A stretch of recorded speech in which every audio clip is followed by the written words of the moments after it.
So, Chris, I was going through this registration here, and as I'm signing up, trying to become a fundraiser, it asked me if I want to agree to the fundraiser minimum. Yeah. What is that about? Well, that's for organizations that, this is the fundraising events are like a huge part of what they do, a huge part of their donation goals every year. And so that gives them the ability to, if people are participating, require that they raise that amount of money. So they're agreeing to raise that $200, and they're agreeing that if they don't reach that $200 goal, that they will be charged the difference. And so we give them that ability on the back end to say, to set this up, and then also it'll save the credit card of the participant signing up. And then when that time comes, that cutoff date comes, the race director has the ability to charge the person the difference. This always goes hand in hand with someone having their registration fee waived, so they're not paying the registration fee because they've agreed to raise this amount of money. And that's optional, right? It doesn't have to save the credit card, but if you go in and want to save it for participants. Yeah, there's the different levels of this. Exactly. There are different levels of this. You can have it so that they agree to do it, but you're not saving their credit card. Or the final level is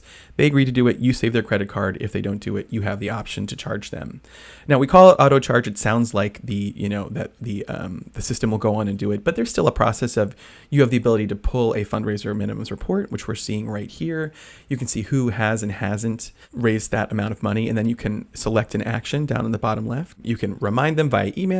You can remove the registration if they ended up not participating. You can invoice them, or then you can finally charge them. So you have all those different options, and you can do that, one person at a time. Or if you've got, a whole bulk of them, they haven't, you're invoicing them by bulk. You can bulk email remind them, and you can bulk charge them. You can do it all. So lots of different options. And so especially for larger nonprofits, this is often an option because they do a lot of fundraising like this, and they want people to take it seriously. And if they've agreed to raise that amount of money, to follow through. Yeah, and you can find these settings under fundraising, mm-hmm. individual fundraisers, mm-hmm. general settings. Correct. And then exactly. Just under fundraising rules and minimums, you'll see this is where the fundraising minimum fee is waived.